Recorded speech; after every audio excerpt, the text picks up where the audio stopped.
6 years ago in 2018, I made my first YouTube video here in Russia. I asked my friends what people would be interested to know about regarding life here in Russia, and I got two main answers. The first one was, what is Russian McDonald's like? And number two was, what are Russian girls like? 6 years later, in 2024, I again asked my followers 4 questions. And perhaps unsurprisingly, the question I got asked the most again was, what are Russian girls like and how can I meet them? So in today's Q&A, I'm going to answer the top 5 most asked questions you put to me, and I'll leave that all important question to the end. You've been living in Russia for almost 7 years. How long do you plan to stay for, and what would make you go back?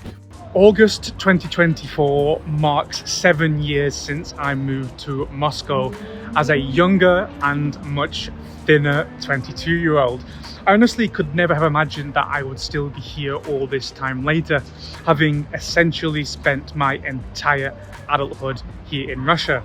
As things stand, I don't plan to leave. This is my home. I love living in Moscow. And this isn't a political statement.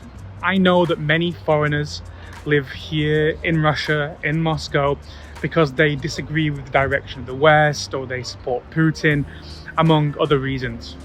However, for me, my motivations are entirely different. They're completely apolitical. I simply love living in this incredible and vibrant city. Except for a few holidays and some visa-related travel, I've been here in Russia consistently for 7 entire years. That's despite geopolitical challenges. I just simply have no desire to leave. The only thing that might draw me back to the UK would be an extraordinary job offer I simply couldn't refuse. Otherwise, I'm here to stay. You've said before that life in Russia hasn't changed so much since 2022. However, as a foreigner, has anything changed for you personally? Well, yes, some things have changed since February 2022. The most obvious thing is travel logistics. This has become more of an inconvenience and financial burden than anything else. In the past, it was incredibly easy to travel from Moscow to any European destination. A 4-day weekend in a European capital was just a few hours and a few euros away, thanks to low-cost airlines. However, now flights to the UK, the EU and the US require going through a third country. Most of the time that's Turkey, Armenia or the UAE. That adds both time and expense to each trip. For example, visiting my family has become significantly more challenging and more expensive than before. But really the most inconvenient aspect now is the Russian border.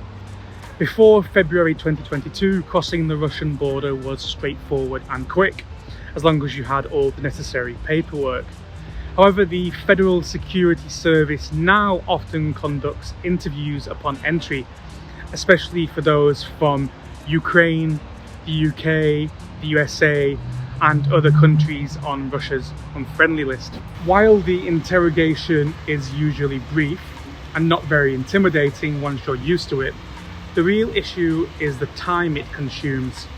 On my last trip, I waited about 3 hours to be questioned, which lasted about half an hour, including photographs and fingerprints. After the interview, I had to wait another couple of hours before being allowed to leave, even though the process was already complete. Of course, I understand the reasons behind these measures, given the tense political climate. It's reasonable for a country to be vigilant about its borders. However, it adds a significant inconvenience, often costing travellers 5 to 6 hours. Other changes have been less impactful for me personally. For example, not having a Russian bank card can be a major inconvenience for visitors. But this hasn't been an issue for me. I have a Russian bank account. Aside from these changes, other aspects like obtaining a visa, dealing with paperwork, they remain as they always were.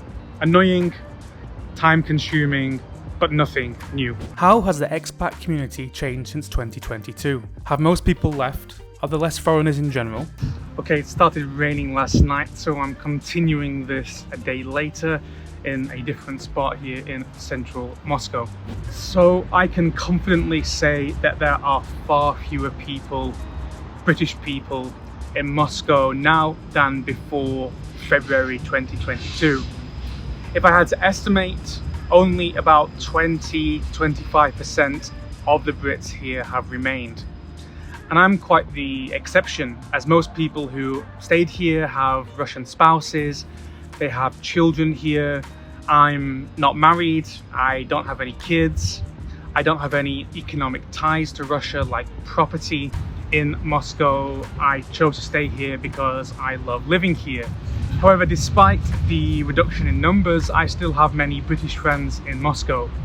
Some never left, while others returned after leaving for a while. And the British community itself, it may have shrunk, but it's still very much alive. That was evident this summer during the European Championship, when I enjoyed watching the games, drinking beer with a large group of English guys. So if you're concerned about finding fellow Brits in Moscow, rest assured that won't be difficult. When it comes to other Western countries, I've noticed that there are significantly fewer people here from the US, Canada, Australia and other English-speaking countries. But on the other hand, the majority of Germans I know are still here, as well as Europeans from all across the continent. Their populations don't seem to have declined as much. When it comes to migration in general, the number of people moving to Russia has actually increased. The majority of these new arrivals are migrant workers from Tajikistan, Kyrgyzstan and other Central Asian countries. And this influx of workers is absolutely crucial for keeping the Russian economy afloat. Additionally, a significant number of people are still coming to Russia to study in the universities here. I've met quite a few people from India and North Africa who came here to study medicine and dentistry. Tourism is still happening as well. I'm sure in the back of my videos you will have seen big groups of Chinese tourists. They're really coming over in significant numbers, bringing quite a lot of money to the Russian economy. So while the number of Americans and the number of Brits is definitely down, the number of foreigners here in Russia is still going up. In January, you made a video saying you were coming back to YouTube and we're going to make regular videos again. That stops after just 2 months. What happened? Alright, question 4, and yes, you're right. I did plan on returning to YouTube, but I ended up publishing around 12 videos in about 2 months, which was simply more than I could handle. I didn't pace myself properly and couldn't keep up with the workload, especially with other life commitments, other work commitments. As a result, I decided to take another break. However, things are different now. Life is a bit less stressful, and I've hired an editor to handle the tasks I didn't enjoy, like editing. And I've found someone to create these great thumbnails. And that allows me to focus solely on making videos, letting other people handle the tasks I wasn't good at or didn't like. And that setup frees me up to create great content for you. So this time I'm really back for good. Lots of Western content creators located in Moscow have long-term relationships with Russian women. In general, is it easy to date Russian women? And what are their reactions to foreigners? Do they prefer Western men to Russian men? Okay, finally the question in the title of this video. To start, I have to say I've met many Western men, particularly Brits and Americans, who moved to Russia either because they met a Russian woman abroad or they hoped to find a relationship here after moving here. And I'm not here to compare the pros and cons of women from the UK or the US compared to Russian women. You probably have your own opinion on that, and I don't want to create enemies. Instead, I want to share insights from my own personal experiences and the experiences of those of my friends, which might help you avoid any potential pitfalls. So, do Russian women prefer Western men over Russian men? Generally speaking, many British and American guys who've lived here will tell you that being foreign does give them a little bit of an edge. But it's just a foot in the door, that's all it is. It opens up opportunities to meet women who might not have considered them otherwise. But don't think that having a blue passport will make a Russian woman fall head over heels for you.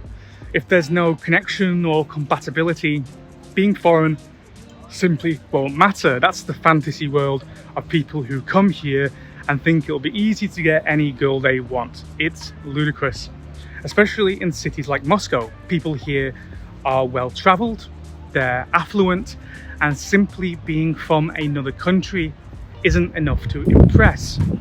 Being foreign might get you a first date because you're intriguing or different or interesting. But if you don't bring something more to the table, you won't be getting a second date. If you're boring, you have no game, you lack charisma, she won't want to see you again. It doesn't matter where you come from. So that's it. If you like this, please let me know in the comments and ask me more questions for a future Q&A video. It was good to cover so many interesting topics in such a short time. Thank you very much, and bye.